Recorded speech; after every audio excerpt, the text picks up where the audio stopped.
Saudari-saudaraku terkasih dalam Tuhan Yesus Kristus, selamat pagi dan berkah dalam. Kita berjumpa kembali dalam renungan harian kita, Sabtu 12 November 2022. Hari ini gereja mengajak kita memperingati Santo Yosafat, uskup dan martir.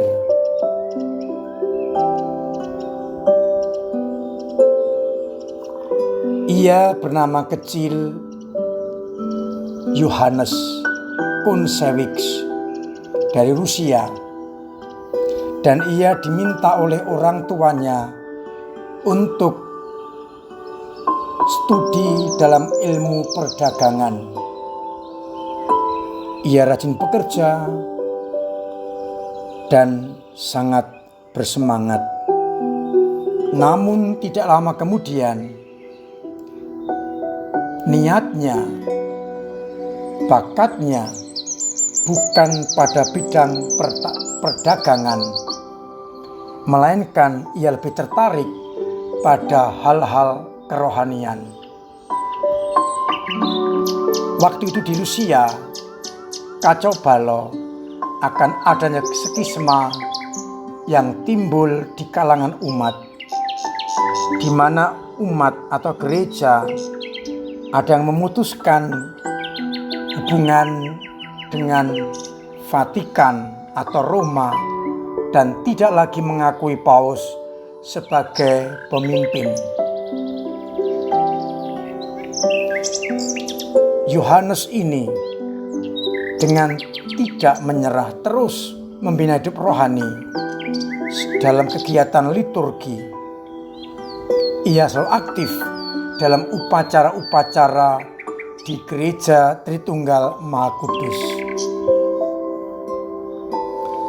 Tahun 1604 atau 4 tahun setelah ia bertobat menekuni hidup rohani, masuk biara Tritunggal Maha Kudus dan diberi nama Yosafat. Jumlah panggilan waktu itu sangat sedikit.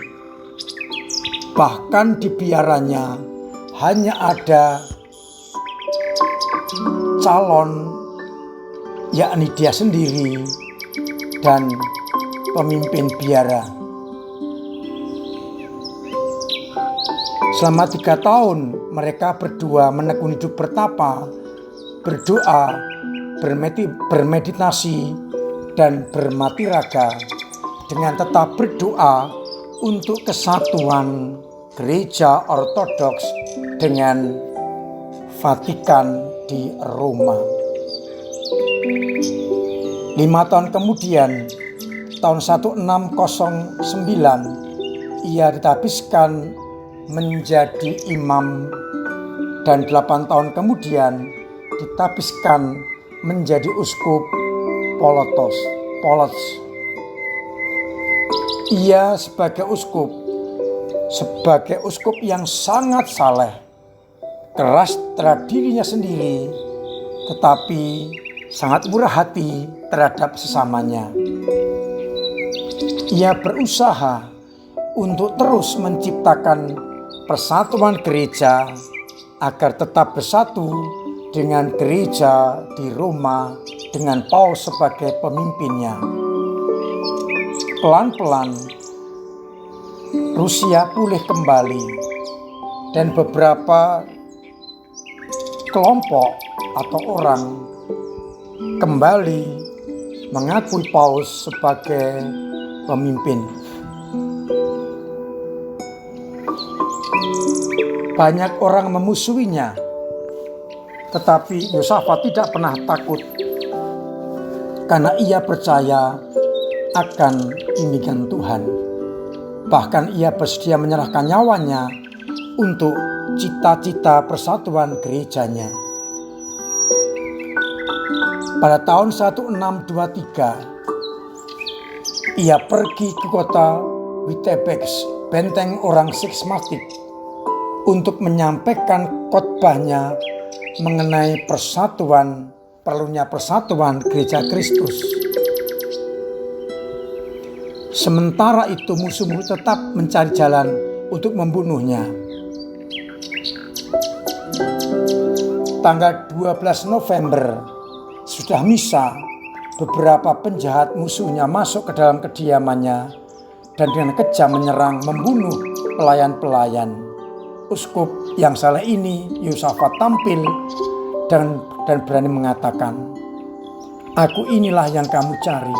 Mengapa kamu bunuh pelayan-pelayanku yang tidak bersalah?" Maka kemudian Yosafat ditangkap dan dibunuh, dan jenazahnya dibuang ke dalam sungai Dina.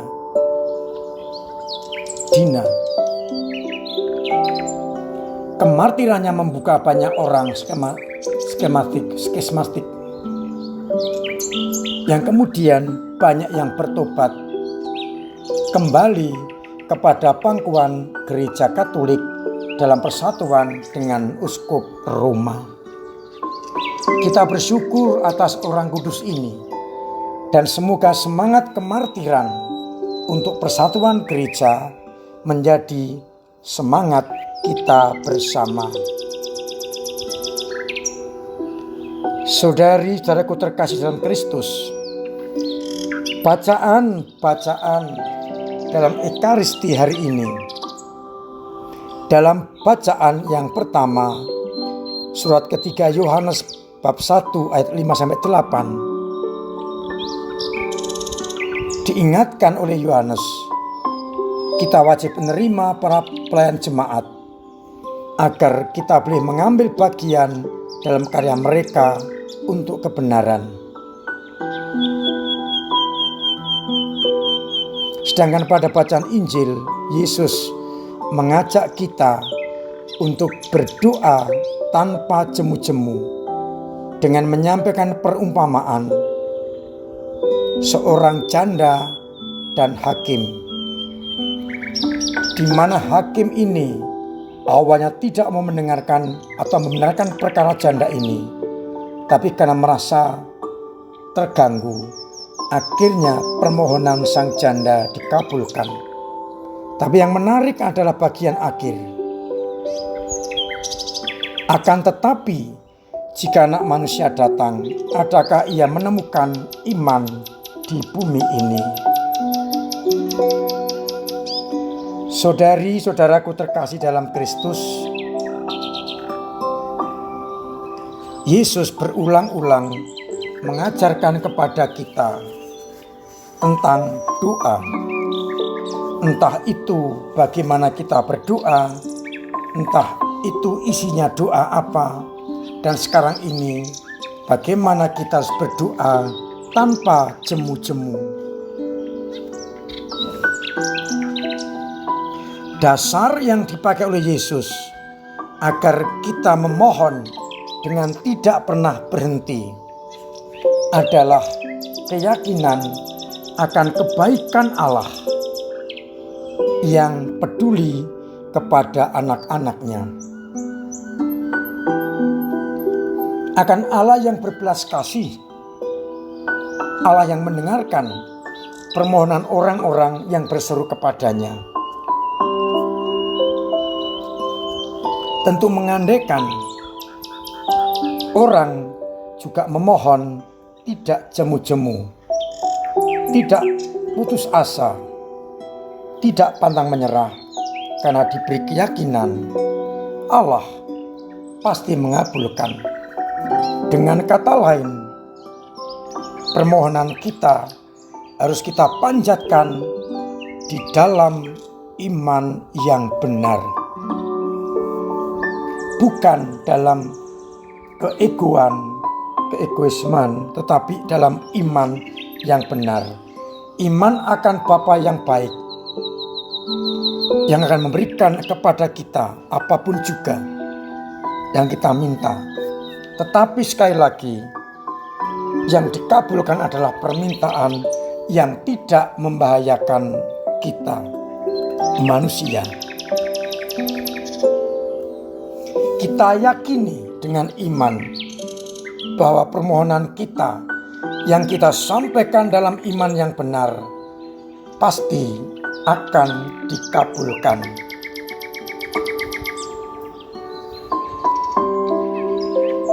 Oleh karena itu, menarik akhir bacaan Injil. Semua permohonan akan dikabulkan,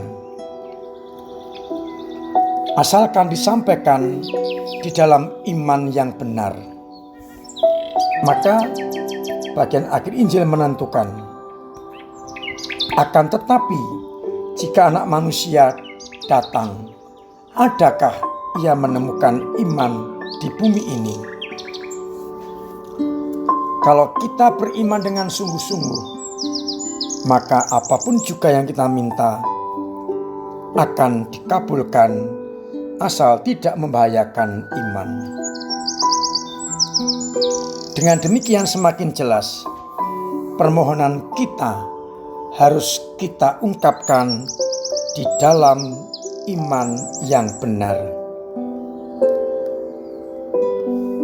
Maka pertanyaan permenungan kita, sudahkah kita menyampaikan permohonan dan doa-doa kita dalam iman yang benar? Atau mungkin masih disertai dengan keraguan-raguan akan kasih Allah, bukan dengan iman yang tulus. Semoga kita berdoa dan menyampaikan permohonan dengan iman yang benar, sehingga kepada kita juga akan diberikan apa yang kita mohonkan. Dengan demikian, maka kita akan semakin yakin bahwa Allah akan mengabulkan doa-doa kita yang kita panjatkan dalam iman yang benar. Mari kita mencoba untuk berdoa dalam iman yang benar, agar doa kita didengarkan dan dikabulkan oleh Tuhan sendiri. Tuhan memberkati kita sekalian. Amin. Marilah kita berdoa. Bapa yang penuh kasih, kami bersyukur atas jaminan pengabulan yang Kau berikan kepada kami, asalkan kami memiliki iman yang benar. Semoga kami tidak lagi berdoa hanya sensasi atau menurut pikiran kami, tapi kami berdoa menurut iman yang benar,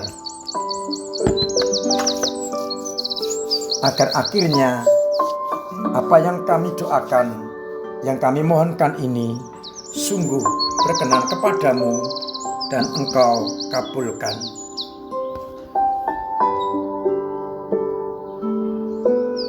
Ya Bapa, bantulah orang-orang yang belum beriman dengan tepat, dengan benar, agar akhirnya mereka boleh memiliki iman yang benar di dalam mengajukan permohonan atau doa-doa kepadamu, sehingga permohonan mereka pun yang datang dari hati dan penuh iman, akhirnya Engkau kabulkan.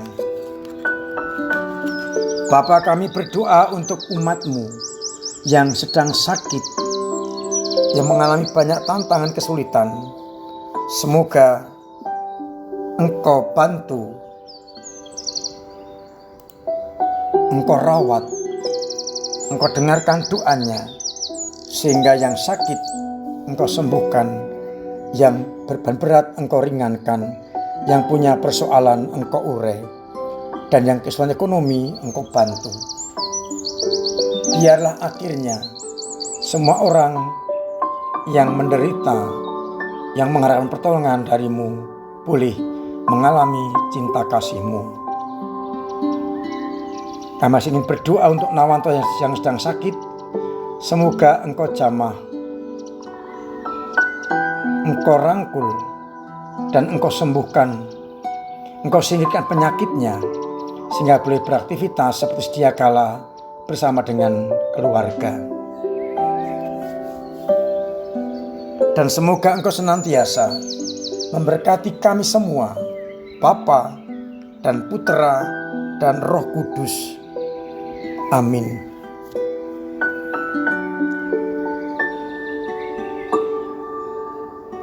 Saudari-saudaraku terkasih dalam Kristus, tetap saya ingatkan, tetap saya wajibkan untuk menjaga protokol kesehatan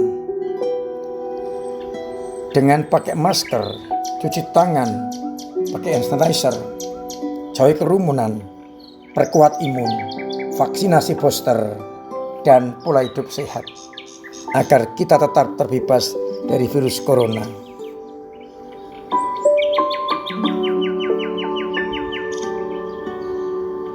Kami ingatkan kembali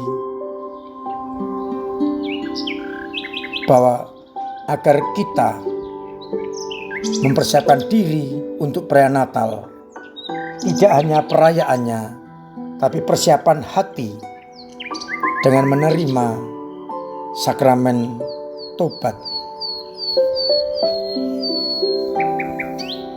Di samping aksi Natal yang akan kita buat untuk pembagian sembako, dan kita akan memakai cara mengumpulkan uang, bukan barang, karena waktunya sudah mepet. Akan dibagikan amplop aksi Natal, silakan diisi dan dikembalikan kepada panitia Natal.